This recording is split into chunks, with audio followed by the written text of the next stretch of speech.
So you bumped into Macy Williams. I bumped into Maisie Williams in Piccadilly. And that's what you sounded literally, like. Hi, damn. literally That was exactly it. bumped into her, and I was like, "Who the hell is this?" And then I looked, and it was her big eyes. And Did she you was like about to knock kill her you. over? Like You knocked Arya over style. Arya Stark? Did you say a girl has no name? No, I didn't. You I should be really like, did. "Girl's their name. I'm sorry." I think I was too awestruck and gulat that I was just like, "Oh."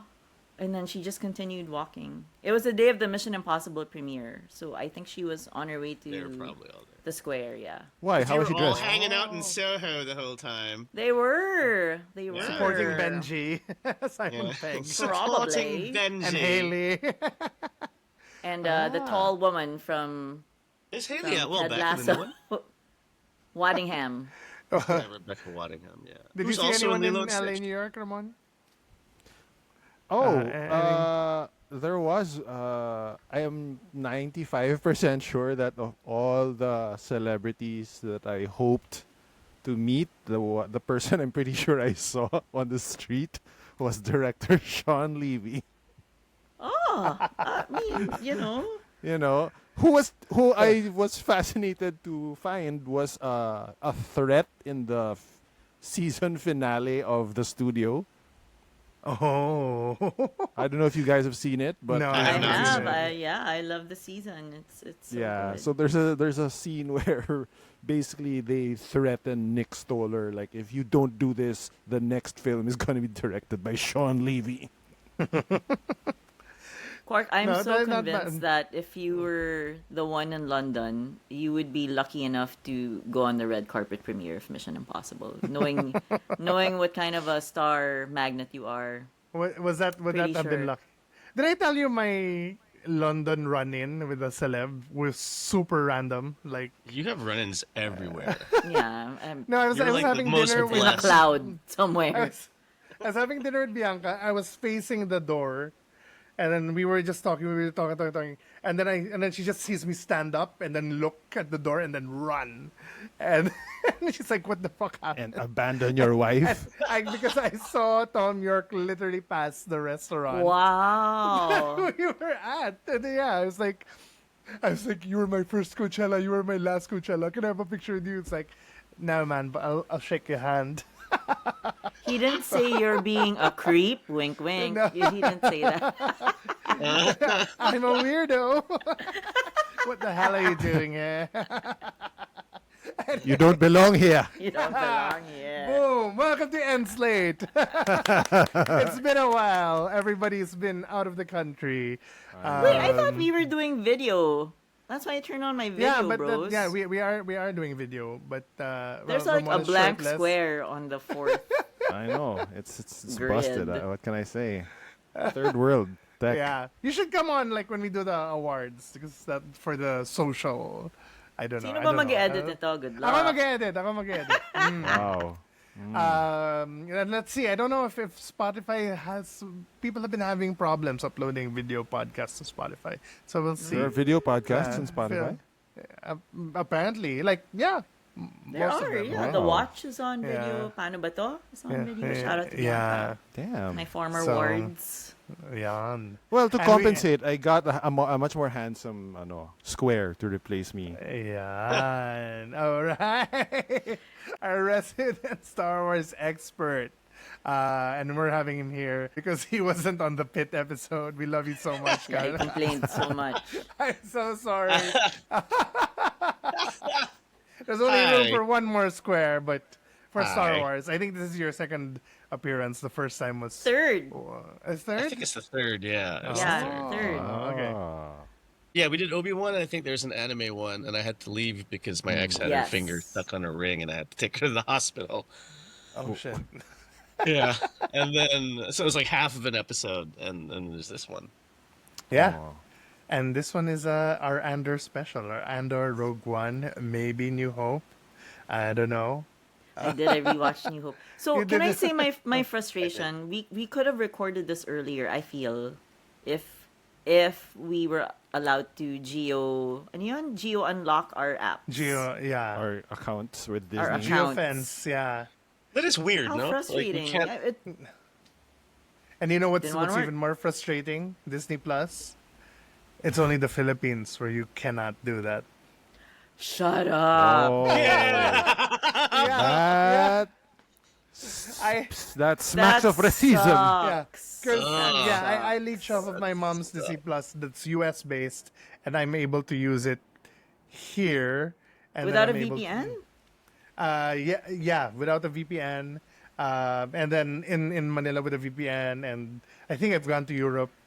So because the sign on in the Philippines is weird, right? It's got that one time The phone. code. It's the only Yes. country where you have that. So I wonder yeah. why. Of why all we the can't colonized Have nice countries, things. We really I can't. actually wonder why that is. Like, that's just whack. Yeah, no, because everyone's sharing accounts, right? That's the So in is order to stop Netflix. that. On Netflix US is sharing accounts also. Anyway, why is Casas here? Why? Why did we invite him? Cassis is here because he knows a lot about Star Wars. He's watched the cartoons, which we can't be bothered to watch. But because I loved Andor so much, I'm actually tempted. And we'll be asking you what to watch if you want to get more into the Rebellion storyline, I guess. And then, yeah, basically, we can also bitch and moan about people who went to the Star Wars celebration. And none of us did. In Japan, it was so In near. Japan. Yeah. Completely Did you forgot know? about it. I completely know. found forgot out about late. it. I found out late. Someone told me that they knew someone going to Star Wars Celebration, and they were asking if I was going to Japan for the same thing, and I was like, "I'm sorry, what? What did you just say?" I mean, this is what I'm wondering. Alden Ehrenreich and Daisy Ridley are a 2-hour flight away from Japan. Did they go to Star Wars Celebration? Walang budget for them. Oh, They that's could have right. been They were here. They were here. Yeah, they were filming. in Manila. Yeah, Philippines, Palawan. Yeah. I don't know. Sam Neill just Yeah. posted a wonderful reel, like saying "Manila, I'm gonna miss you" kind of thing. I don't know if you saw that. I Yeah, was like, yeah, I "Wow, saw it. Oh, Dr. they're Alan done with Branson." Principal? Yeah, I I think guess. Or they. maybe Sam Neill is, but yeah, Yeah. yeah. well, So, maybe they couldn't figure it out with their schedule. Maybe the production wouldn't allow them the time to go, diba? Kasi, Maybe there's just diba, no money. Yeah. I that could feel be like it. But there was some diba, budget. isn't Daisy already supposed to be in one of the future projects? She has a future. She has one coming up that's supposed to basically be about her rebuilding the Jedi Order. I Yeah, don't even know why it yeah. needs to go there, and I'm going to hold my tongue about anything to do with the sequels today. Yeah, because the last time I watched Rise of Skywalker with you in the cinema. I remember that, and that was the last movie we watched before lockdown. oh my God, oh nga, Was that no? long? Oh my What god. a terrible. Okay, so we're gonna talk about Andor, the second half of season 2. Basically, this is the Gorman massacre. The rebellion in Gorman begins, and then Mon Mothma's escape, with aided by Cassian Andor, and then the death of. Oh wait, spoilers. I mean, this whole Take it segment away, is take it spoilers away, already. Scarlett. Spoiler alert! Don't listen if you haven't seen the movie. Luthen commits suicide, but he survives, and one episode is Clea going to kill him, and then basically we're in Yavin getting ready already for Rogue One. What did you guys think of this second half? This is Grabe episode, naman. to be clear, episode 7, 8, 9, 10, 11, 12. Yeah. So the Yes. back half. Back half na siya. We were doing these episodes in blocks, but because of travel restrictions, we couldn't. So why don't we tackle the first block muna, the gore? Sige. Gorman Massacre. Yeah, because I so wanted to record like immediately after I had seen those episodes, but we hadn't left yet, but we were about to, we were in the process. So how did you guys find that block? Did it feel like the thing? Like, especially for Casa, who's like a much bigger sort of Star Wars fan than the rest of us, details wise. Did it feel like the Gore Massacre was what sort of the show had been leading up to or promising? Yeah, in a way. It's an interesting thing that Tony Gilroy did with the whole Gorman massacre. So just to nerd out a little bit, in canon, there were technically two Gorman massacres, and what Tony Gilroy has done is managed to kind of combine them into one cohesive timeline. Oh. Originally, Grand Moff Tarkin, Peter Cushing's character back in New Hope, lands his cruiser on a bunch of protesting Gore and kills like 500 of them. That's originally known as the Gorman Massacre, and this happens shortly after the start of the Empire. But in Rebels, later down the line, Mon Mothma mentions Gorman Massacre again when she's bringing together the Alliance. And so what Tony Gilroy is, so people started thinking that there was something, they had moved it up or that there's a second one. So what Tony Gilroy did was he sort of created this, he blended them together into this wonderful, like he just made the timeline work. And it was everything I wanted. It was amazing. It was intense. It was so tense. It was exciting. I don't even know where to start with that. It was such that series, that block of 3 episodes is one of the best Star Wars related things I've ever seen in my life. Like outstanding work. So ni-retcon ni Gilroy. He's Well, he, like, like, oh, wait, this retconned- doesn't line up. Let retconned. me, huh? He actually retconned a retcon, kind of. Yeah. He kind of just put it together, and they made it work for both Gorman massacres, and it's so cool. Wait, Casas, I remember some fans were messaging me to watch, I think it was Rebels or Clone War, probably Rebels, so a particular It was episode. probably Rebels. Yeah. Yeah. So that was so the one that basically, they were referencing? That's the one, yeah. Okay. Yeah. There's, Because I think they sort of takes place right after 9, diba? Because yeah. there's a sort of other speech that Mothma gives post leaving Senate and fully joining the resistance or the rebellion, I should say. So I think that's the one that everyone was like recommending, but I was like, no. It's And then it's si Dan really Gilroy total was, di ba? Parang ayaw magpatalo. Like Dan and Tony, Yeah. they were like, no, we're gonna make a better speech. Ano na lang? Yeah. Let's just say that she needs to officially be escorted by the Gold Squad. Galing. They did it really well because it even lines up with the Rebels episode as well. Because I think I was reading an article where Genevieve O'Reilly was practicing the speech, and Tony Gilroy had apparently written out the whole speech, and She asked him to, apparently. yeah, she asked him to, and she asked him if she could read the whole speech. Yeah. So what it implied was that there's actually more to that whole speech than was actually aired on Imperial TV. So it technically even lines up with the Rebels episode of what was said in Rebels can kind of actually be like right after what was cut off when she names Albert Palpatine, and it's just it was very cleverly done. Like I know Tony Gilroy's historic. He's historically not very fond of like all the Jedi and tying together elements of Star Wars, but he did it in such a clever way to really tell his story and then tie it into the Star Wars mythos. It's kind of like he was just like, I want to write a good story, and he looked at Pablo Hidalgo, the story lead guy, and he was just like, just Star Warsify it. Pepper it, sprinkle it with some. Yeah, So Star Wars which stuff. episode of Rebels is this? Or I which think- season?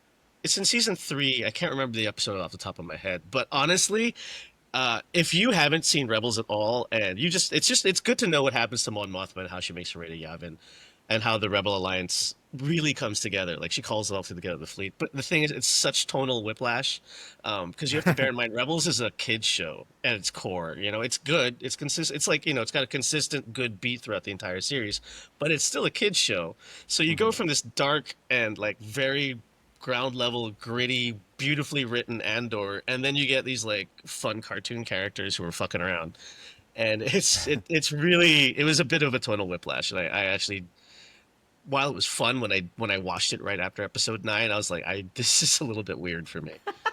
Yeah, it's like going into it's like watching Midsummer and then watching Cinderella right afterwards or something. Or like Both blondes. it's that much of a Yeah. jarring shift. I saw this interview where basically Genevieve says, parang how she tells the story is, Tony asked her, "Do you want me to write the whole speech?" And she said yes. Like that would not just help me as a character, but like as an actor, you kind of want, diba, that diba, parang Tony Gilroy's offering to write you a speech, you say fuck yeah, diba? Parang Yeah. ganon. Like tangina, why should only Stellan get all these sobrang juicy morsels of dialogue? So he did write like the speech for her, and she also asked, "Can I deliver the entire speech?" Because she could have shot it like in pieces, but she was like, it's a different experience, syempre, to deliver the entire speech in one go, and they allowed her to do that, and then they cut around it. But it was such a gratifying experience for her, though. One of the things I want to point out and bring up is that this block finally brings together two characters who had like not Heat. interacted at all in It's like Heat. the Michael, man, that crap. So finally, Cassian meets Mon Mothma, and they barely have interaction in Rogue One, which I just saw last night. So how did it feel for you guys as fans of the show? Now finally, these two meet. It's like I Sweet thought was you in were actually Seattle going to talk. also. Sorry, go ahead. No, I thought you were go, going to talk go. about Cyril. I was like, I thought you meant Cyril and I Cassian. thought so They finally too. met. Yeah. Well, but they I'll met- get to that they met later. in They season met. Yeah, They yeah. met season Yeah. one. Oh. Yeah. Yeah, but They- you they had forget, their right, reconnection, that they met yeah. in season Well, one. So one when they guy finally- forgot definitely. One guy definitely forgot, but How crushing is that for Cyril? Like, you've been obsessing over this guy for so long. He's basically been like this white whale to your Ahab, and Yeah. you finally catch up to him, and you're in the middle of a death fight with him, and you've got him on his knees, and you're about to end him, and he's like, "Who the fuck is this guy?" Yes, who are you? imagine Moby Dick, diba? Tinetext ka na, who you? Yeah, new you, phone, bro? who this? I don't think of you at all. Right? O, teka, It's like, teka. that's how Balik muna tayo significant sa, you ano were. ta, No, balik sa muna tayo sa Mothma. Mon Mothma and, Sorry, and, sige, and sorry. Cassian. I do love that rescue kasi Yes. well, si Organa, right? Si Bale Yeah, had he a has Woo, Benjamin infiltrators. Bratt. yeah. By the way, Benjamin Bratt, I love Benjamin. Benji Bratt. I Bratt. actually like him more than Jimmy Smits, Yeah, and don't me get too. mad for that. I'm But like, I yeah, think there's we're some gravitas we're in the there. minority, right? Because a lot of people also like Smitzy. Don't get me wrong, I Yeah. like Jimmy Smits as he's great as Bale, and I think I have no problem with him. It's just when Benjamin Bratt came in, I was like, there's some gravitas behind Bale now. Like it's But great. now, I mean, you can see it works. Diba? So why digitize? Why put Gollumized Moff Tarkin? Wow, Diba? You could have just recast the dude, honestly. And then you did it to Mothma, you did it to Organa. But yeah, so when Organa sees when Mon Mothma is rescued, I love how and there's like really all business. But my personal favorite was when he says, "What's the name of your driver?" What was the name of the driver? Like remember. let's say Colin. Jun Colin, Jun, I don't know. Colin, I got her. And then he just shoots the guy point blank before there's even an opportunity to like even show confusion. And then the ano of Mothma, the parang the shock and Yeah. shit is getting real because I mean basically she's just been doing speeches and convincing people. The big death that happens is off screen when Cinta throws her childhood friend out of the window of a car. But she's never really a witness to violence. So that was like an all-time great scene for me. Yeah. The scene It's in just- the elevator is amazing also because like see Genevieve is playing the paranoia and the shock so well. But she doesn't trust Cassian until basically she doesn't even know who he is basically until he finally says I have friends everywhere line.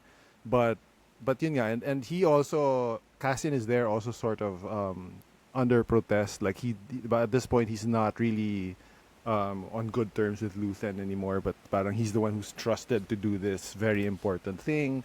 And he's like, look, if Luthen knows that there's a traitor in Bale's camp, then it's true. Parang ganon. And that sequence was also done so well. And it's so fraught with like it's amazing that they are the two characters besides K2, I guess, and Melshi, that we know will make it to the end of the season because they have to be in Rogue One. But it's still so exciting and thrilling. It's such a great spy. The extraction, diba? That scene is, it's such a cool, thrilling scene coming after like this amazing monumental episode, which is the Gorman massacre, and but also because she also delivers this great speech. And returning now, let's rewind a bit now to the Gore massacre. And I watched earlier today, sort of preparing for this interview that Gilroy and Luna did with Colbert for the Paley Center. And apparently one of the reasons that he cast all these French actors for Gore is he and his wife have been watching this TV show called The French Village for like 7 seasons, and he and his wife loved it. So he realized I could cast all these guys. They're just a train ride away because they're shooting in London. So that's kind of what they did. And returning a bit to what we jumped into already, which is the showdown between two characters and the terminus point for Kyle Solar's character, Cyril Karn. How did you guys like or enjoy that showdown, the end of his arc? Audible gasp when it happened for me, because I had forgotten that they started the series with it, and I was waiting all season for them to have a confrontation for sure, because that Cyril's just chomping to see Andor again.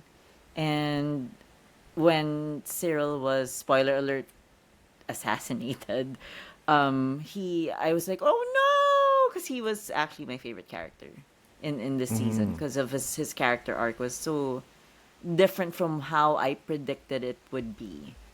So Yeah. I was kind of affected by that, and I wanted him to continue in the series, but oh well.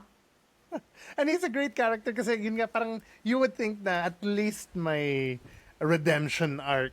Diba? Yeah, but they did him but dirty. He's just a tragic ass guy, dude. Like, Yeah. I mean, finally and then you can see, okay, like how genuine, how authentic he is. Because basically, naman, even in the first season, he just wanted to belong, diba? I mean, he Yeah. was dressing up, he wanted to be respected, and he really believed in getting justice for these 2 officers who died, right? And then season 2, he kind of like, oh wow, this is a place where I belong. I love this place, Gorman. It's so amazing, and I get to dress up, and I get to philosophize with these people, and this whole time, Dedra was kind of like lying to him outright, diba? So ang sad lang talaga na at the point where he is actually at his lowest, feeling guilty, feeling betrayed by the one he loves, and he had been lied to, and the place that he loved so much was kind of like being Threw him out. decimated because of him. Biglang all of this happens, and then he has to go and save Dedra now, but wah wah wah. The only good thing probably that came out is that he could have killed. He beat Andor in a way, right? He had Cassian at gunpoint, and it was the dude he betrayed, who was a believer in peace, in peaceful relations, who shot him. So yeah. Ang daming juicy ironies talaga.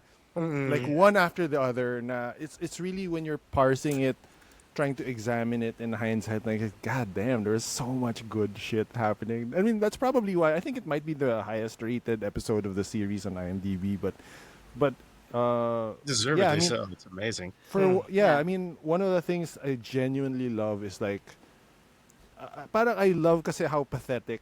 I think I've said this before. Parang I love how pathetic Cyril is, but to see him finally sort of have the shades drawn, and then learning na, parang that gif of like, are we the baddies? Parang ganun. Yeah.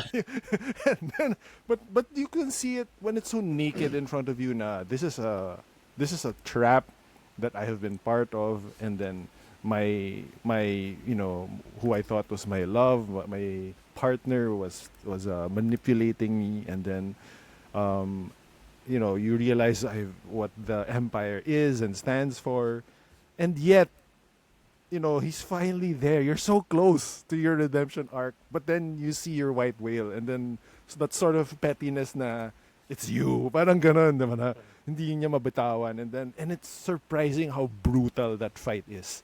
Diba? Yeah. There's almost no score, and the sound effects, the blows land so hard. And even Cassian is like, what the fuck is going on? Who the fuck is this guy? And then, so finally when he says that thing, who are you?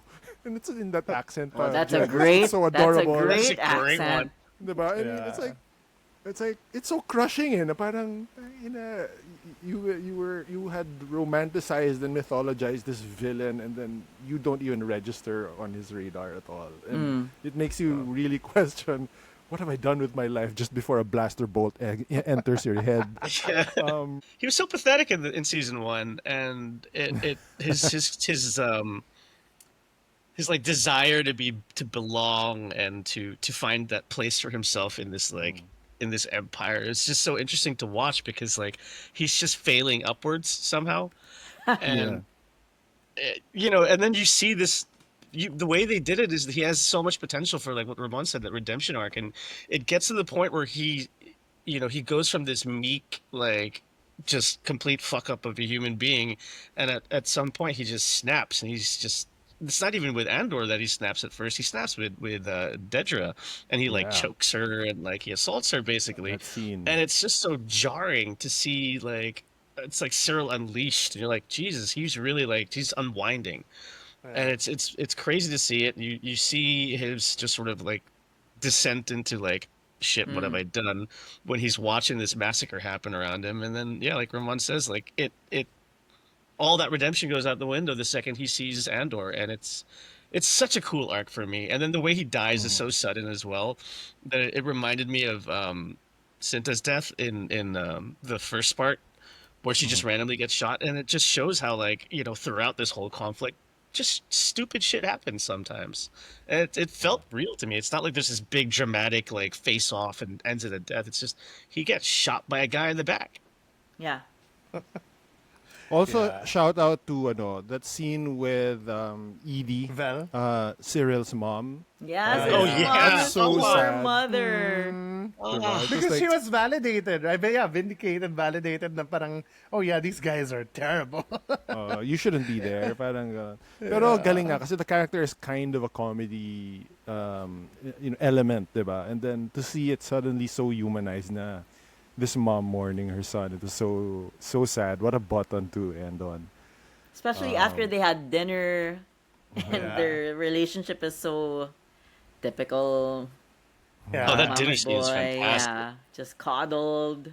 Wala. Sad. I was really hoping for a Dedra Edie moment actually, because they both love him so much, right? But they're both at odds about.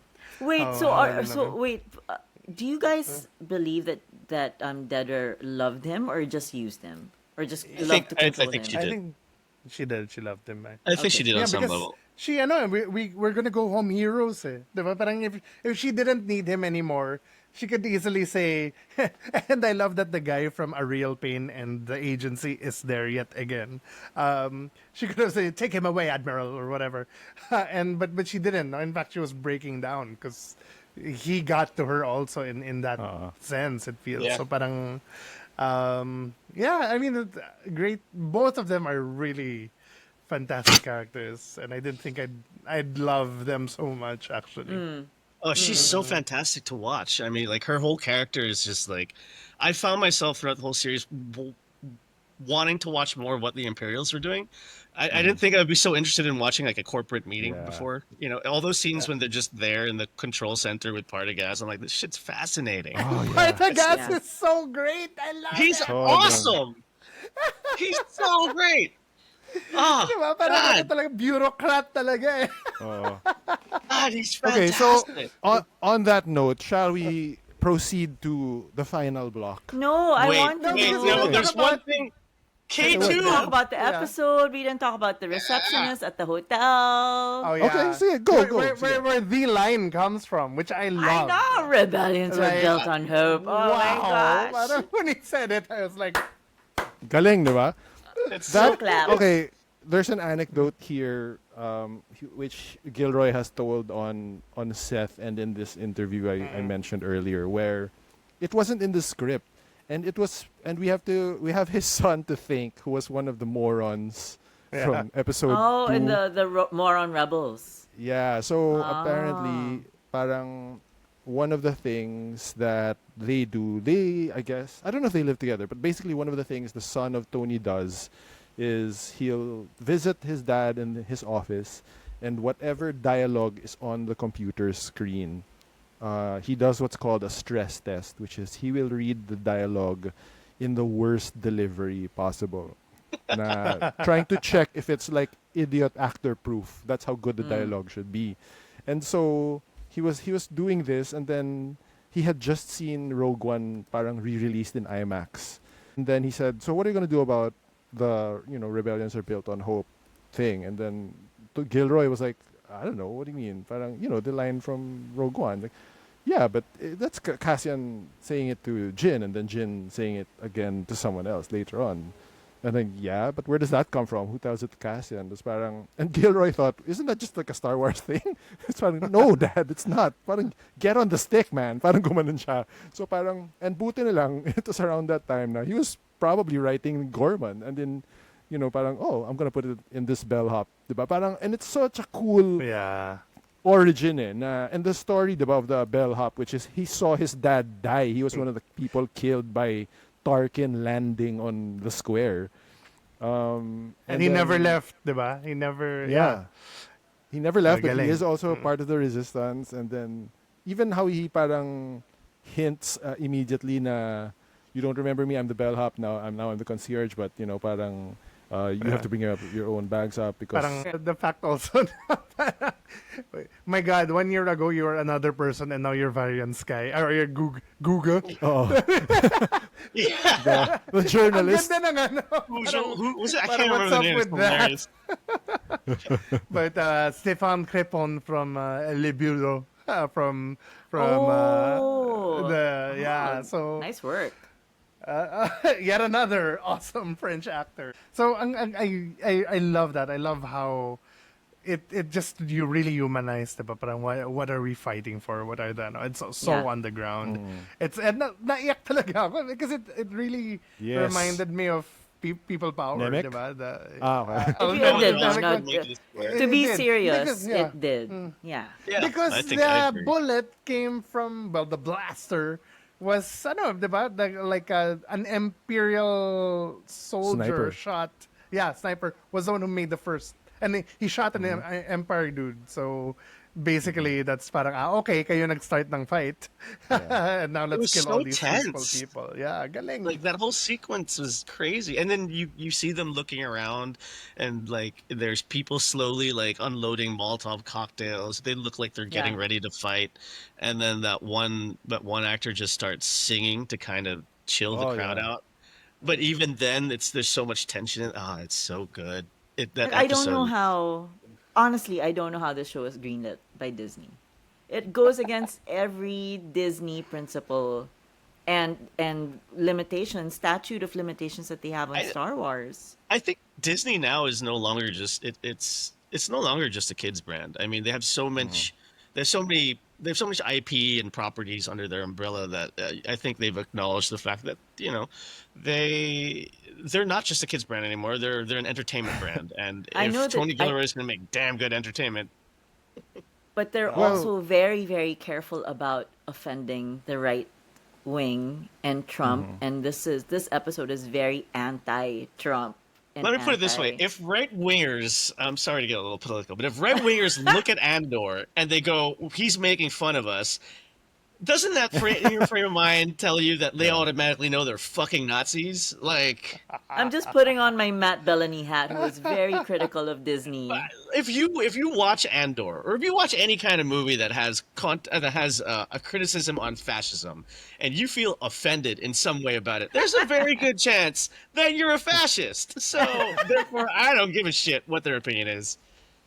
Before the show began, the second season, parang there was some stuff in the press about how well the first season was received. Kind of gave them carte blanche, apparently. And then one of the stories he also tells was like, during the first season, he was on the lot in London, I think, and he was frustrated because he could look out his window at the place that they were supposed to. Parang he wanted Ferrex to be built there because it was going to be 6 acres, but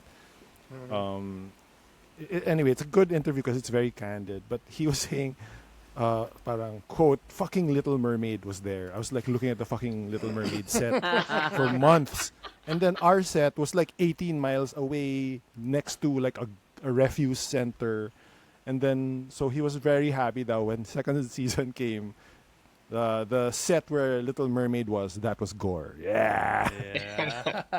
Yeah, they built that whole square. Yeah. It's like the beautiful. hotel, it parang works Yeah. daw, sabi ni Diego Luna. Na parang, it's crazy that parang, that when you press buttons, things happen eh. So it's they not just the volume, it's really physical sets. They Yeah, don't use yeah. the volume at all. Well, there's as far as I some, know. they don't really use volume, but there's the green screen to, Yes, edit there's a lot of certain green things, screen but- work, obviously. But they'll build the square, which includes like the fashion atelier, the hotel, the office, the ISB office. So yeah, that really. And it was all helped. like, it's just this huge set. So that's why I guess when you look at their camera angles, the way they shot it, like, it feels so organic, it feels so lived in. You know, Yeah. you're looking at a shot from inside the hotel that's overlooking the chaos outside on the square, and you know that's actually the square. It's not just green screen. It's crazy. I don't know. It just felt it's so. I love the use of practical effects, and I think they understood. They really understood the limitations of what the volume can do and how it would affect production. I think I was reading an article that they were like, it would affect production in a certain way, so they chose to do it properly, even though it would just be a bigger task. Galing. So good. Yeah. Oh, also, and we got K2 in that block. Finally. We did. Yeah. You know? Was it a Origin weird story. button though to end? No, I liked it. It was a little bit because It's a Rogue One. Kasi fan the thing. tone lang, I think.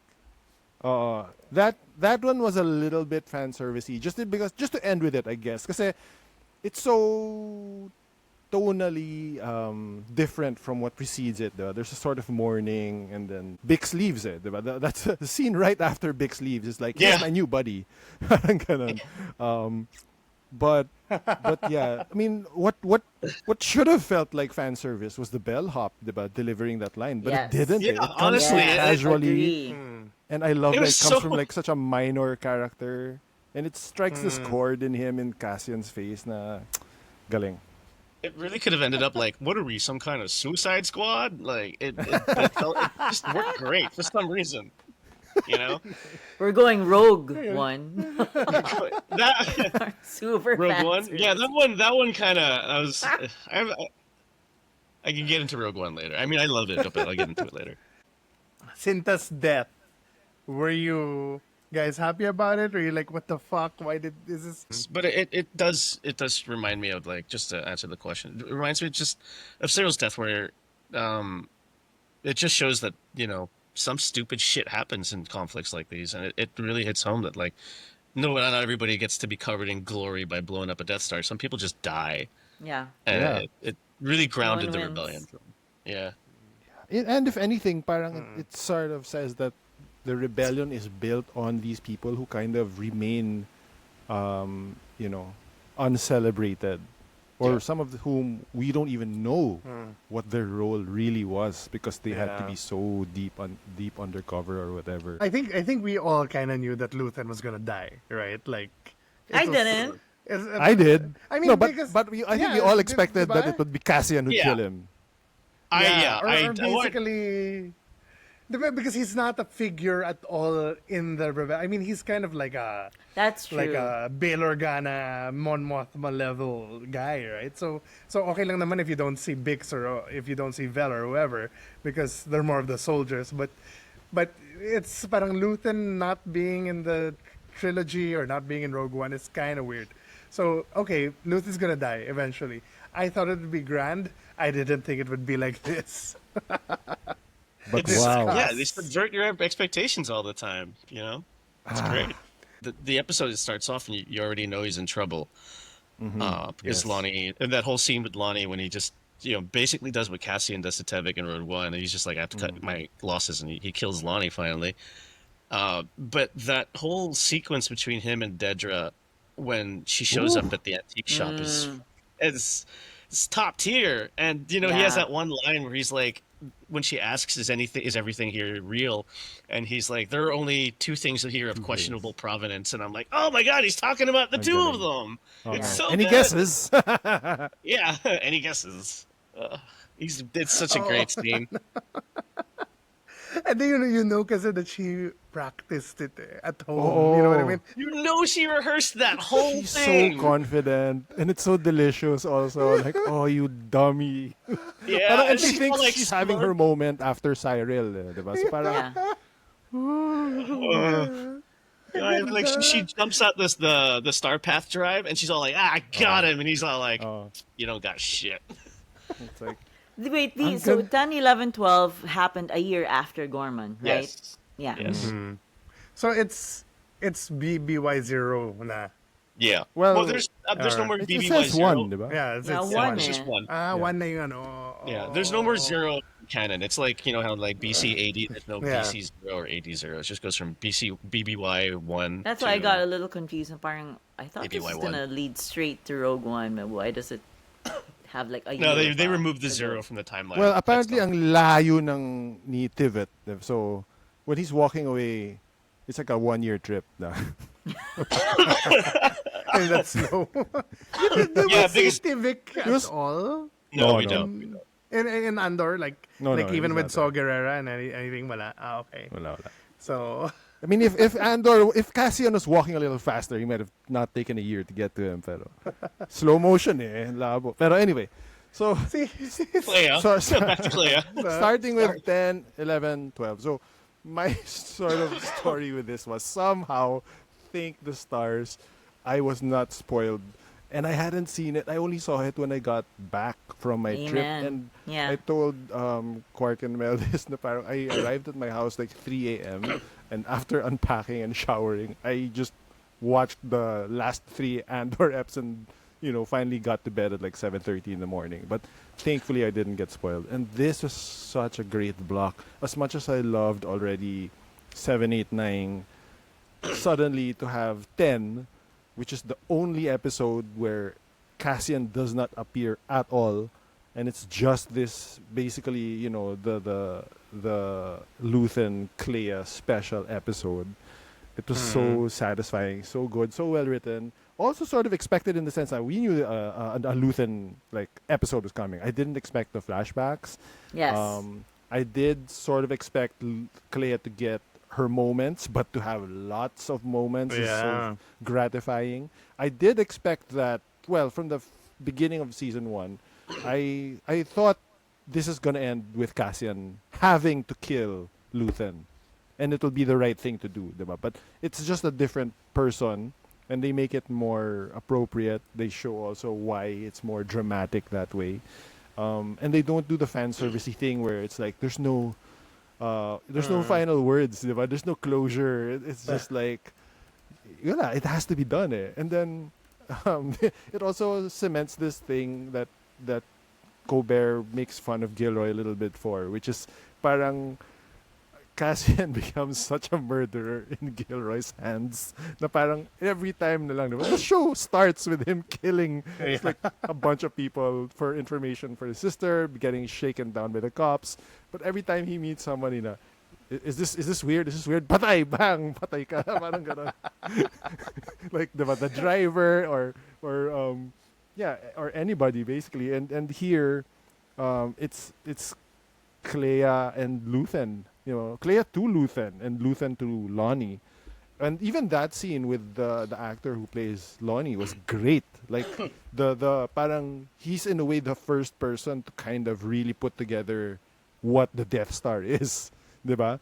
And then it has to transfer to Luthen, to Clea, to Cassian, to Mon. the council, and then those are the parts that I didn't sort of expect to see here, and it elevates like these roles for Clea, but it's that showdown, of course, with Dedra again, so juicy and satisfying and so yabang talaga na, you moron, you don't know what you're up against.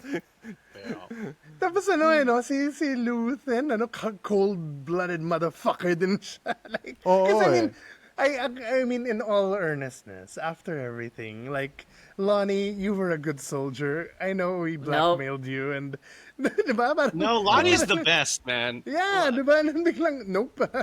Gonna kill you. Did you notice that, especially in the previous block, Lonnie's the one who basically alerts Luthen to Bale's team being compromised.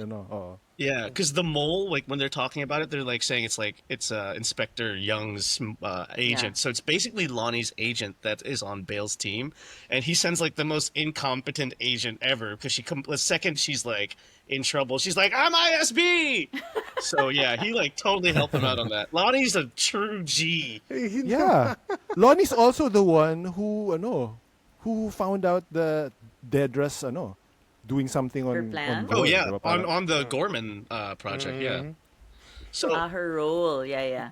yeah.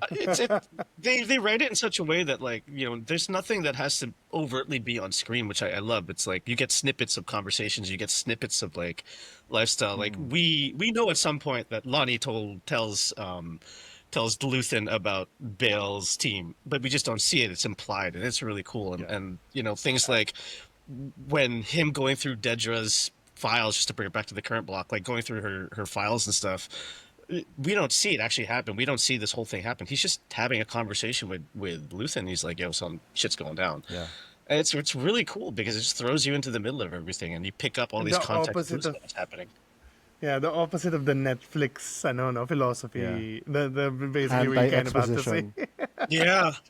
Grabe. There's no heavy. It's so natural in the writing. Like, when you see people running into a place, like, "Oh, tell me, have you gotten the safe route to our place?" Blah blah blah. Like very specific of asking things what you want. Whereas the way that it's written and the way the conversations in Andor happen, it's so natural because they already know what they're talking about. We may not, but we pick it up just based on the clues and the way that the whole show is written and what's happening around it. And it's sometimes you don't even know what's going to happen until the end of the episode or the next episode. It's so good. I can't gush about the writing enough. Yeah, the masterpiece there is episode 3 where it's like Tay Coleman never says that I'm blackmailing you.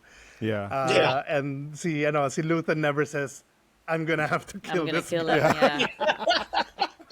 I love that little dance that Mon Mothma does. But so for there are like all 3 the things men. that happen and they're never said. Oh, it's So very good. English, right? It's so very British. It's Tapos so also, good. regarding that line, no, yung line that we have discussed this line before, diba? Yung "how nice for you." Yeah.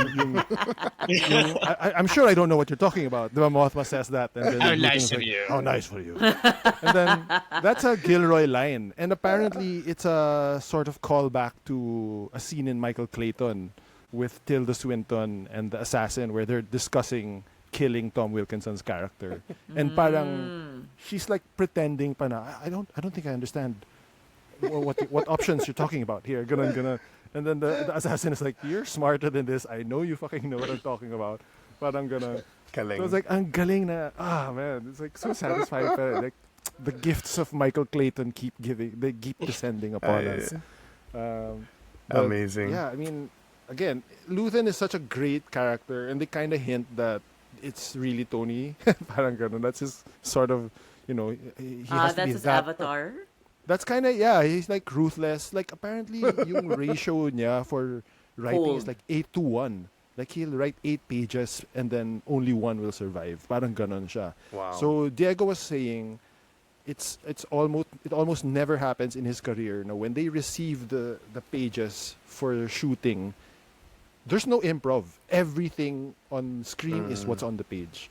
And that's because see Gilroy basically has not stopped writing for 5.5 years. And Wow. every line has been, bounced back and forth between him and his brothers, etc. And Is that other why he writers. hasn't?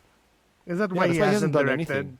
Yeah. I mean, he doesn't direct any of the episodes talaga because he's just Yeah, too yeah. tired. Oh In my fact, he God. was supposed to direct in season 2. That was announced. I remember because I was excited for it. But parang just to sort of not compromise the quality, I need to stay in the sort of writer's room. In fact, he also says this nice analogy, which is he tried not to visit the set as much as possible because when he's there, parang perhaps because he also is a director, kahit na he's a showrunner, parang napapansin niya, people look to him even though there's a director on set and we hired Okay. them, they're good, diba? So he's like, Yeah. I'm a disruptive presence if I'm here. So he would only show up like sort of ceremonially to say hi when there's a new team, etc.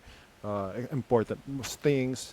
But he would see, of course, all the footage every single day, and he would speak to all the directors on a weekly basis. But yeah, it is gulling how he sort of was hands off in terms of the shooting of the show, but the writing and every element, that was all sort of very under control, and a lot of detail was well taken into account.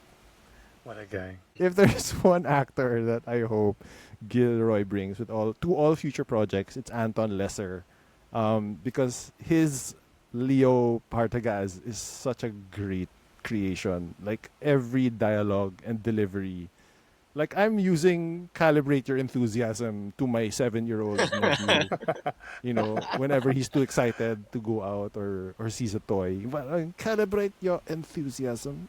And it's just, diba, we know him basically from Game of Thrones, but Yeah. yes, yeah, as Carlo was saying, diba, na parang somehow sila Gilroy, sometimes I feel guilty that I'm so interested in the imperial bureaucracy, but it's so compelling, eh. Their nerdiness, the attention to detail, but also how terrorized they all are in terms of like you must deliver, or you don't want to know what's gonna happen.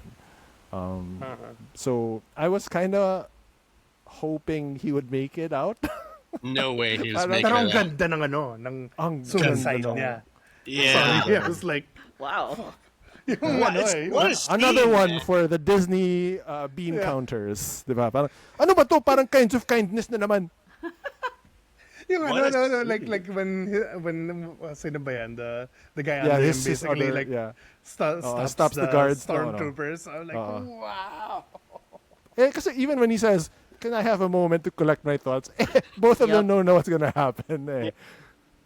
It's all on him. I mean, he knows it, and you see, it's so cool the way the character's journey to that point. Like, he's the one who basically was overseeing Dedra, and he had a mole in Yeah. his department the whole time. He didn't know. And then that scene where they're trying to catch Clea, and when they're trying to catch Andor and Clea, and they can't divert any more.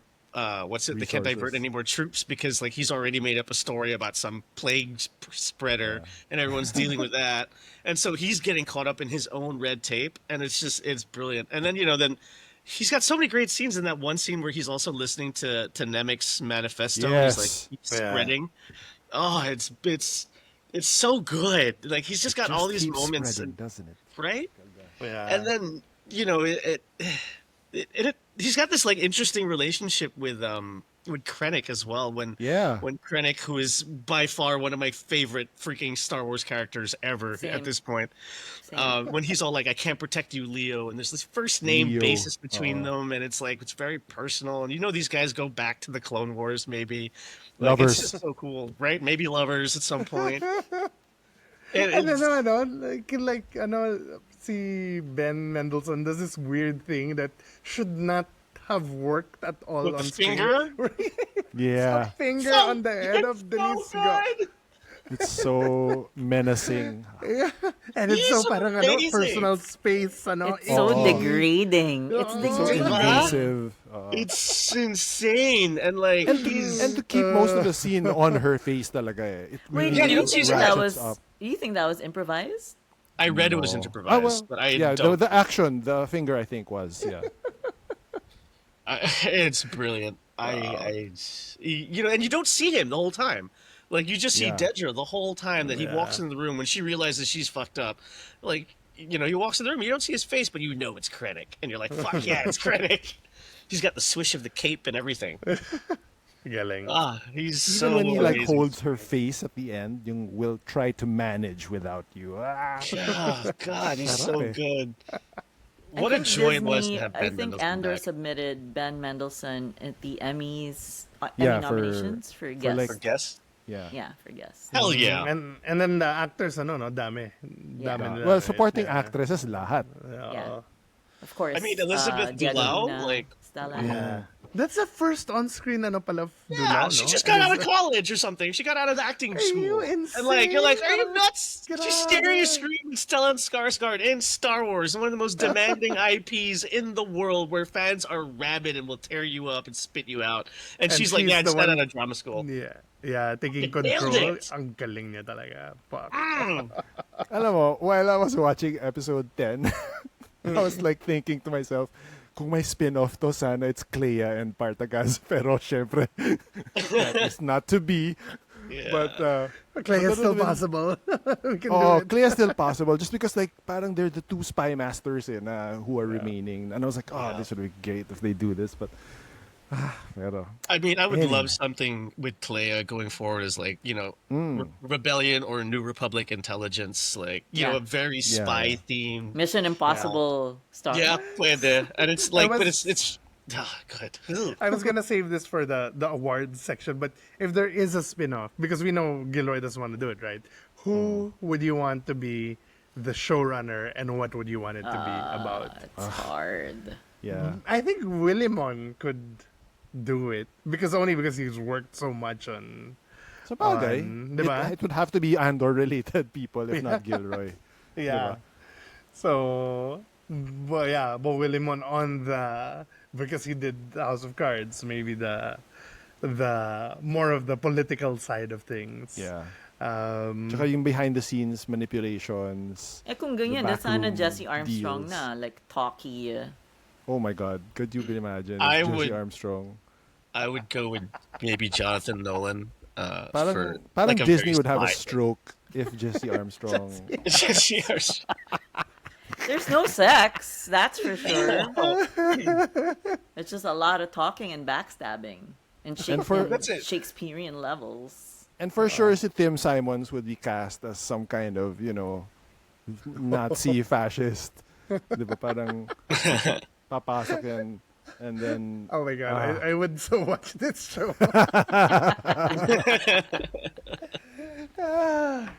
Yeah. but it, Anything I you think, guys? Oh, I think it helped that, yun nga, parang Gilroy wasn't a fan. Di ba? Yeah. yeah. And parang apparently Anton Lesser had this interview where parang I think one of the things told to him was like, don't think of it as Star Wars, think of it as John le Carré. So parang, As parang okay, John le John le Carré. Carré.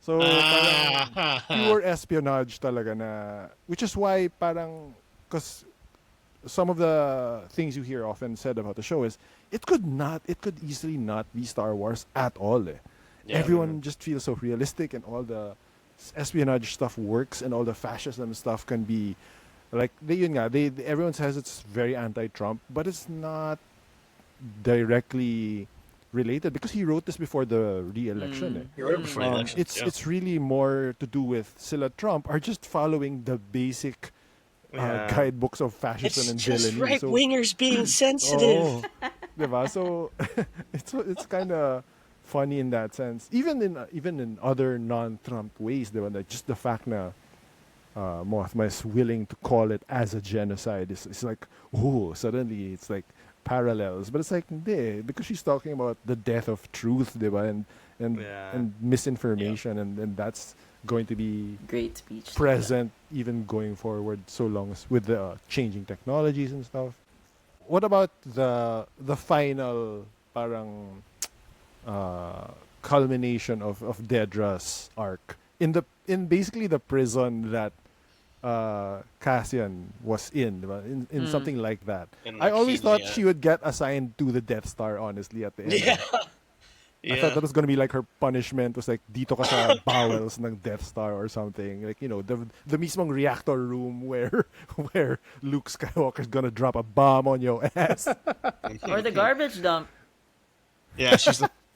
I thought it was fitting, and also it leaves it open ended. I mean, who knows? Maybe Yeah. somewhere down the line, you get after the defeat of the Empire, some rebellion group sees Narkina and they crack open the prisons and free all the prisoners, and Dedra's back. So, I don't know. I think it's fitting for her. She worked so hard to get where she is, and she ends up back in the prisons. She ends up in prison. So, But do you think she's disillusioned, or do you think she's still parang for the Empire, just na she overstepped her boundaries? I think she's still for the Empire. Like, there's such a fear in her face when you see her at the end, when it's like when she starts putting her hands on her head for the lockdown, and it's like she thinks like she's like, I did everything wrong and I got here, so I want to, and she thinks it's her fault, not that it's the Empire being shitty.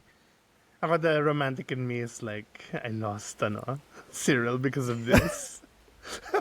So, ano yan, disillusion na yan. The solution. Or first order. Wala, Maybe. I she's mean, duty bound.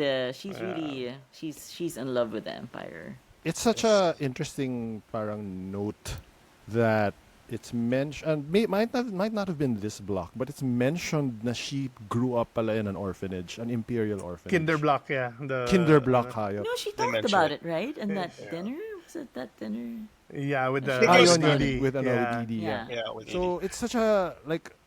It just makes the character more interesting, I guess. Na despite growing up like in an orphanage, na Tapos nakakatawan, diba? Kasi apparently, they caught, the fans caught that, like, when she was young, wala pang Empire. So there weren't any Kinderblocks yet.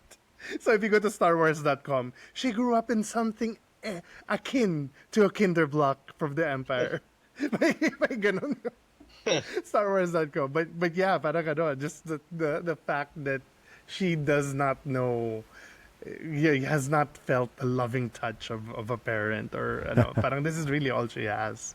So I really love the Empire characters. They're some of the best talaga in the series. Perhaps we Yeah. need an Empire-centric show. Like, I wouldn't mind a more fleshed out Ben Mendelsohn character.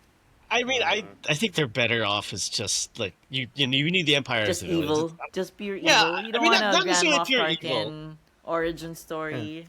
Well, the danger kasi is- 100%. No, Moff Tarkin shows up in Clone Wars anyway in the series, so you got a little backstory there. It's just I don't need to know I don't need to show glorifying Yeah. space Nazis.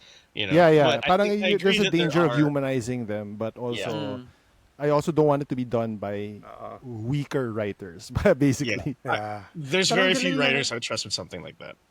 Yeah, because it's basically like similar to how Succession was Armstrong's obsession, right? Like the rich and oligarchs type. The revolutions naman yung kay Gilroy, diba? So he really took from so much history, and apparently that meeting where they decide the fate of Gorman really Yeah, happened. that really happened. Yeah. The Nazis having hors d'oeuvres, Eagle and just Point. basically like, diba? The final solution. So parang, it's like, wow, grabe yung mundanity of evil. Parang like,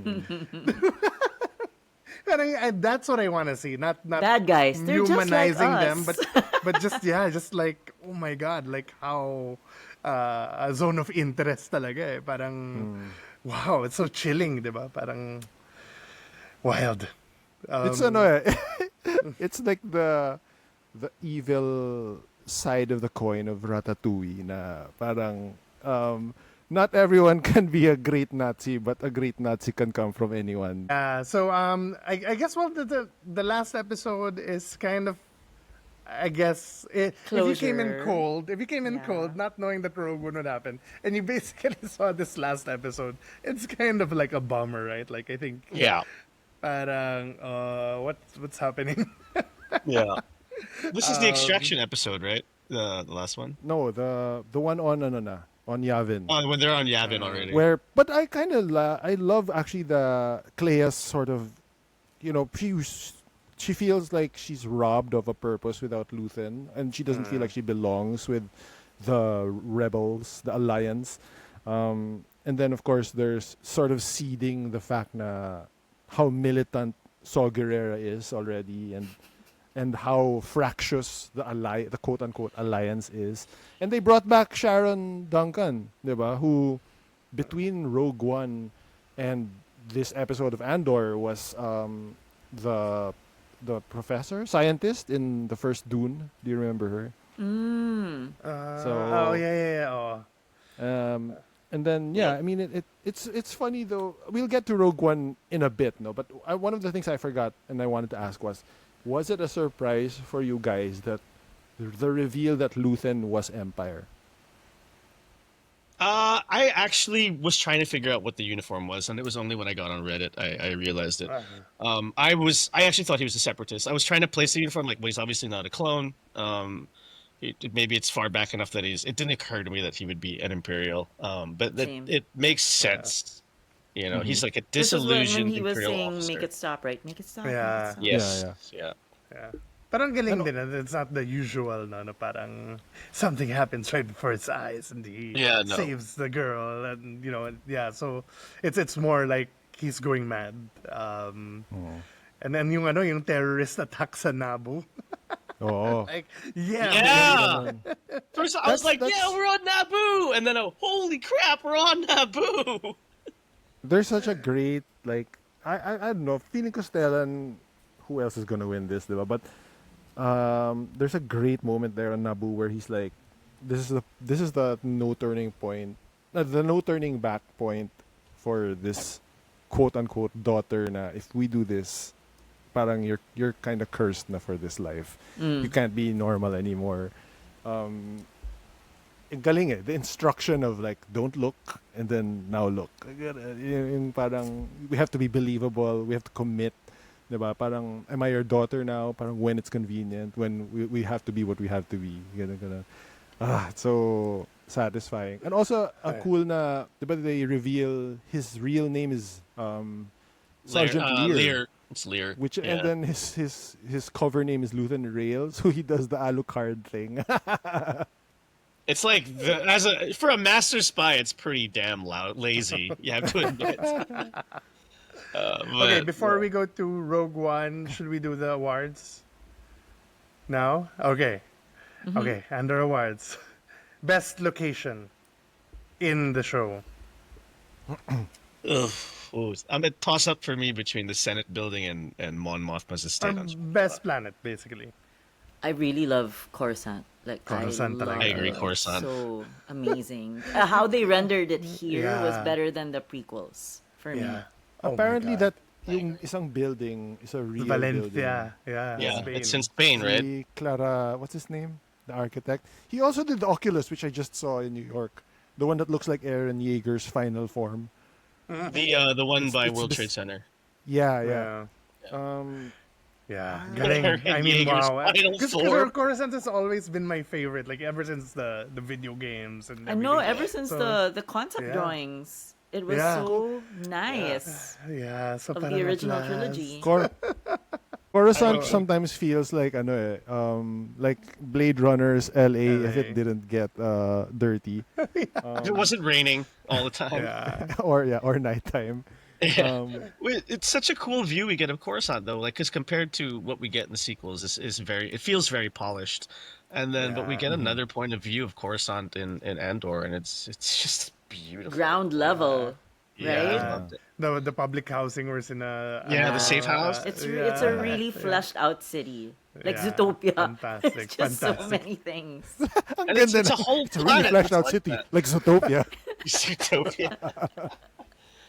Best new location, best new planet that Chandrila. introduced. Chandrila. That, Oh, you know what? No, I take that back. The Gorman Plaza. Ooh, what a set. That's yeah. nice. Space France, man. Space France. Did they show Gorman in Rebels? No. No, Or no, is they this the mention first- it. yeah. They mention it. They mention it. Amazing. I might Okay. be Aldani Which I one's do love Aldani that. again? No, isn't that The season heist. one? The heist. in season one. Season one. This is all of Andor. So Oh, Aldani okay. can be counted. Yeah. Oh. And apparently that dam is real. It's a dam in Scotland. Like parang it feels like it doesn't belong to this world is what they described it as. Parang we have to use this. So and then and also parang that sort of mountainous na green Highlands. I was gonna say the Oh, mountains. and then just that scene also where they made the TIE fighter terrifying again. Like Yeah. and of course when it flies over, like it's Yeah. so low. Yeah. It's so good. And the way they used it in Gorman And too. the celebration, diba? That Oh, the eye. the fireworks. Yeah, That's parang the escape into basically what's like the Northern Lights, diba? Oh yeah, in the first season. The I'm eye, glad parang we ganun. didn't see any more sand planets. That's for sure. Yes. Yeah, my God. There's only There's so much a freaking desert planet. I can Moratorium handle at on this sand point. planets in this series. If they went back to Tatooine, I would be so know, upset. like, oh, God. I'd be like, No, they'll go to Jakku. I would prefer Jakku. Because in Star Wars, in A New Hope, Luke's all like, oh, there's a bright point in the center of the universe, then you're standing at the part farthest away from it. It's like, okay, Tatooine's remote. Then why the fuck does everything happen there, man? Jeez. Yep. Best villain. Do we count Krennic? We can count Krennic. Because I really love him, especially with Rogue One. Oh, this He's- guy. But Mwah, mwah, mwah, mwah, mwah. Krennic versus Dedra. Dedra's a villain. Syrill's Yeah. a villain. Yeah, Partagas is a villain. I would. Oof. It's so hard because the villains are written so well. Yeah. Yeah.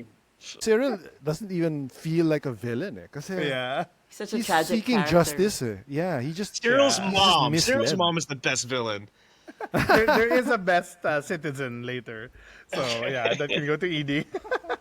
I think mine is really Krennic. Like, I mean, Krennic. he spearheaded the Death Star, guys. That's his. I- That's his baby. If He's if such we're a not glory hound kasi. he's so good. I feel weird counting Krennic because he's really more of a jet. It's too easy Yeah. to pick Krennic. Yeah. So I'll go with difficult choice between Partagas and Dedra, but I'll go with Dedra because she's a do lot go more with fleshed Dedra. out. Too, though. Yeah.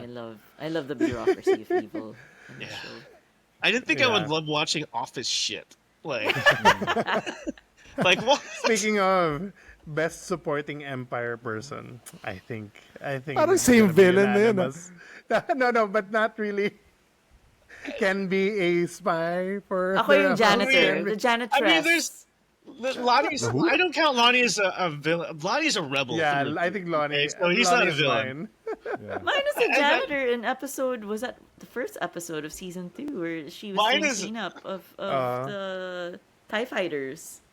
You don't Wait, see the one who this said crap. I had fun, or Yeah, yeah. I had fun. Oh, girl. yeah, that's the first. Although the spy din first siya. episode. Oh, Spy siya pero auxiliary Yeah. staff. I love Empire the one person naman siya. supervisor. Yeah. Sorry. Yeah. I love the one supervisor who survives. The one who's all like, don't go in the room when Partagas kills himself.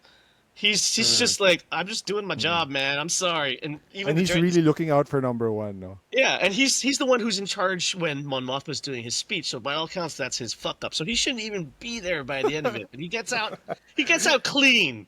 He's still there by the end. We didn't even bring up the fact that there's a pretty great action scene because K2 uses heat as a shield. Oh my god! Yeah. That was the most. That's the one that I would have been like, That's- how did Disney approve that? That's the most ghoulish shit I've seen, not just in Star Wars, but in a while. Like I don't watch a lot of horror movies. Open-eyed corpse, eh. Grabe. Yung, Yeah, iba si Kato SO dito. Parang like, wow, suddenly he's my favorite droid. Parang, he's just a little Wow. smarky. He's pretty and- violent in Andor versus Rogue One. Yeah, di ba? Yeah. No, he's Parang pretty violent menacing in- talaga siya. He's pretty Wait, I wild.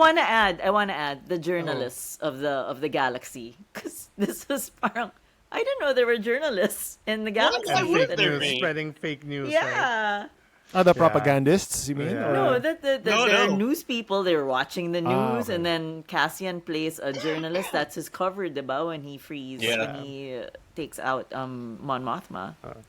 There's a lot of Best working rebel people. leader. Oof. Best rebel Wow. leader. I love Mon is easy. Mon Special and shout Luke. out though to my boy General Draven. So Galing din he ni was- Draven, eh. Yeah. Draven has this Yeah. thankless role, but he performs it so well, which is Yeah. He's like great. everyone's better than me, but I have to keep Yeah. saying yes to them. He's I he's need them. great. Just his sex education, right? That guy. The Yes, principal, he's the yeah. principal. He's the principal. He's All right. great. Actually, I didn't even put that together until just now. I was like, why does he look so familiar? Oh, yeah, he's the principal in sex education. Baka Luthen ako though. I mean, just because of those monologues and how Maybe. freaking he is. Pero gets ko rin Ruthless. yung parang hindi siya quite leader eh. Talagang spy master intelligence Yeah. siya eh. Master of Whispers. Yeah, he's basically Varys, you know? Yeah. Parang well, I guess we can count so. To be fair to Saul Guerrero, I kind of love that fucking Rido ba yan? The Like, Rhino. that The scene, Rhino is my sister! parang it's so bad and then it gets so good. Actually, I was listening to the last episode you guys did when you were like, yeah, Saw and Forrest Whitaker's performance just gets unhinged. It's actually interesting because if you watch the media in order, you kind of see him just slowly go more and more insane. Like, Ang galing it's eh. not even Talagang the rugby got to him. yeah. And then he's all like, yeah, we know you're on Genesaw. He's like, no, I'm not. You don't know where I am. Don't tell them. Oh, ang ganda nun. Dude, we know you're on Jeddah. No, I'm I'm not. literally not. I'm not. What are you talking I'm not on about? Jeddah. He's so good. You have no idea where I am. I'm everywhere. Dude, it's right behind you on the hologram. He's like, we can see the temple, Saul. Oh, like there's sand behind you. You know, I'm pretty sure that's the Imperial cruiser in the distance. He's like, you don't know where I am. Best rebel fighter. Maybe Sinta. Maybe. Ako Were there Clea fist na fights? siguro ako. No, I mean the Clea. soldiers. Okay. Oh, out of Yeah. the soldiers, or Clea. are we including Clea? I mean, yeah, we're including Clea. I We're think including Clea. Clea Ah, and Vel and Clea. Cassian. And, Vel didn't really It do was much the- this season. Yeah, Belle didn't do too much. Clea's the she did a lot the in original Ambulance. Cinta. You know, you just know that like Luthen had Clea running some crazy assassin shit when she was younger, and then she's like, oh, Yeah. managed Yeah. backhands. So si Clea yung Arya Stark to bring Yeah. back Maisie Williams' appearance earlier. To tie it all together. Weakest character, meron ba? Parang it's hard to say because Hard, parang no? you're always surprised at how much dimension actually people are given. Yeah. Like to say Even the someone is gore, the weakest, right? Like, yeah. yeah. To say Yeah. that even someone is the weakest character just means that they probably were an extra in the Yeah. background. Yeah. Favorite one arc rebel. Just because parang how nice and surprising to give such an important thing such as the manifesto and the fact that it spread so far and wide to this, Yeah. you know, the guy from the end of the fucking world. Diba? I know, and it's the so fact good. that nobody knows him. No, Yeah, like, no one knows also, who he I is. don't know, yeah. But shout out to Andy Serkis on Akina 5 for Oh, bringing Oh the my prisoners. gosh. Yes. One way So out. someone, parang people have been asking parang, what happened to Kino Loy? And then parang Gilroy had to be sort of play coy and then, well, what do you think happens? What happens, of course, you know in your heart what happens because it's the most dramatic thing. Diba? And that's the most I don't know what painful happens. thing. Maybe he got dragged off and helped. You know, Well, maybe he kaya jumped nga, in pero and someone helped him what out. Gilroy said was parang, I have this shirt which has the name of the prison and swim team underneath. Narkina 5. Narkina 5 swim Oh team. my god, I wanted that shirt. Best mission. Oh. Aldani. Aldani. Ang ganda ng Aldani. Aldani. Yeah, Heights talaga eh. No? that's where he really like learns, I think, diba, na what it means.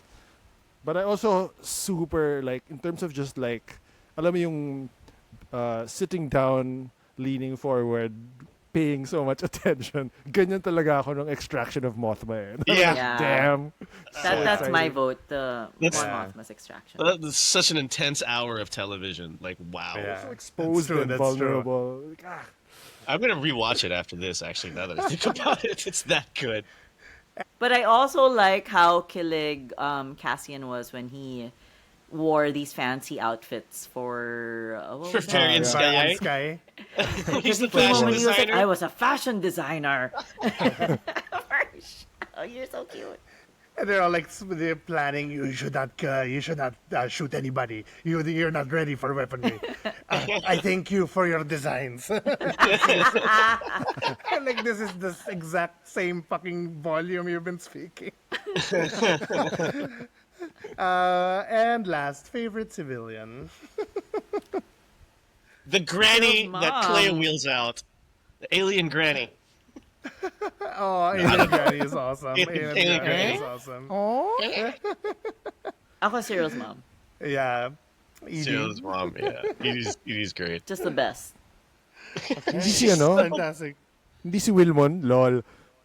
Wilman's a rebel. I had him as one of my Wow. favorite soldiers, actually. Just, like, Yeah. he's got a girl in every planet. He's got game, man. What the He's hell? got game. Oo nga that eh. Wilman, I had man. in my notes nga parang every time this guy falls in love, trouble follows. And you almost forget now that Wilman's dad is like the ex of Bix who gets killed because of No, Andor. it's a different guy, isn't it? Isn't it Wilman's The ex of dad? Bix is the one who betrays them in season 1, isn't it? Yeah. He alerts the Yeah. Sina Cyril to Cassian. Yeah. But without the intention of annoying the Empire. I don't know. He's not Wilman's bad, though, is he? I think.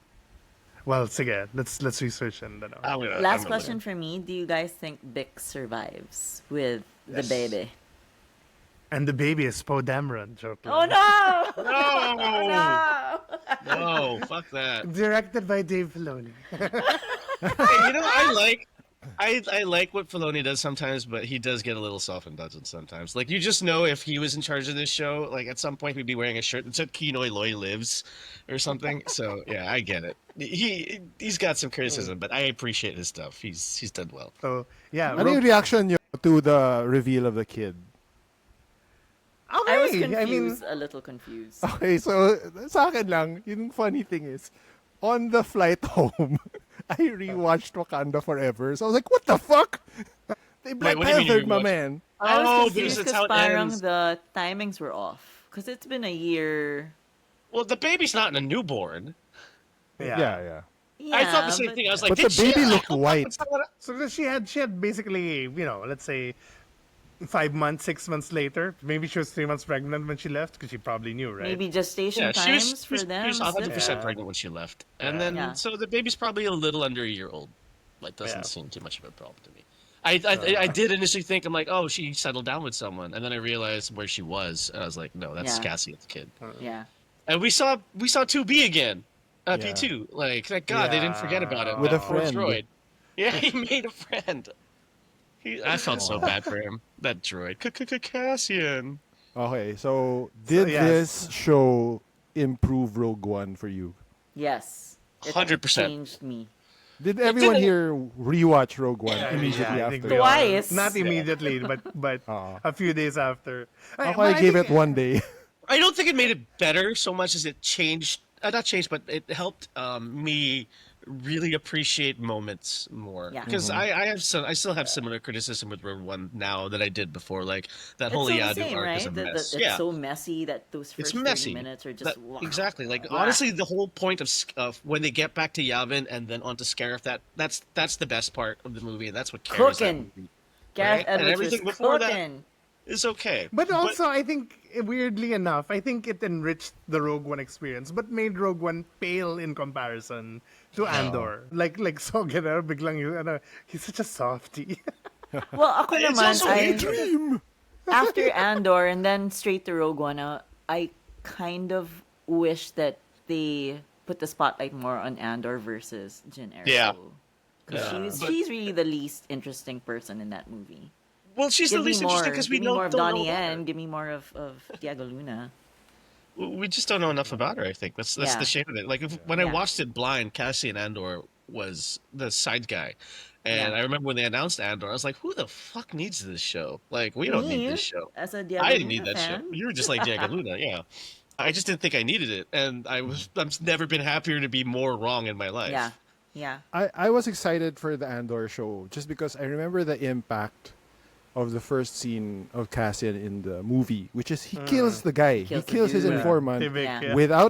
without hesitation. And in this rewatch, I forgot he's disabled. Yeah. Yep. So, And they didn't retcon He's no, is it he in injured or any way. disabled? He's injured, right? Not disabled. well, yeah, well, something like that. Basically, he has a busted arm and he can't Yeah. climb, diba? So parang, I'm sorry, man, that means you have to die. Parang ganun. But with no hesitation. And like, 'cause that was so dark for a Star Wars thing at the time na, wow, parang, who is this? Diba? That's a Dude, Han compromised shot character. first, man. It's just, it's. And I Oh. forgot that he was a captain for the. I thought he was like a ex-rebel guy that was brought back. So yeah, parang it's seamless yung from Andor to this. He still is We're a captain assuming pa that pala. Andor ends immediately where Rogue One begins, right? He Yeah, does. yeah. it is. Because Maybe it's, only it's a two mission apart. that he goes Yeah. to see, Yeah. ano eh. Diba? Yeah. But It lights up and really well. to what you said na parang Rogue One sort of pales a bit. I get that, but also parang it's what you want. Diba parang it would Yeah. feel bad if you watch Rogue One and it's like, wait, this is better than Andor. Diba? But buti lang na no, we Yeah. really fucking we went hard on Andor and everything's better and richer and now hopefully you sort of feel that sort of those pangs when you're watching Rogue. I compare it to, and I know Casas will violently react, maybe Mel also, to the finale of Game of Thrones. Basically, this is the finale of Game of Thrones. Wow. That's not fair. That is a. Explain That's yourself. Not fair at I know. all. Really not No, but fair. it's the action-packed one. Parang wala na yung philosophy, wala na yung power playing. It's all like action. And Yeah. so parang But it's you a know, dedication pero- to the mission, not just for Cassian, but it's also Donnie Yen and But it's the dedication naman to the realm. I Game kind of of get where. Thrones. I kind of get what Quark's saying. not fair. It's That's really not but it's harsh. That's all. It's harsh to That's say, harsh. but I see where you're coming from. It's incredibly so harsh, much man. personal sacrifice in Rogue One. Yeah, I'm a little offended at that, but I see where you're coming from. Wala bang sacrifice si Jamie at si ano? Oo nga naman. But oh my god, it worked for me. Like there were nice moments in Rogue One that. Since you didn't have any backstory in Cassian Andor, he's just like, I've been fighting this war since I was 6 years old, and you're like, yeah, whatever. Who are you, mustache guy? Yeah. And watching Andor. Now it's yeah.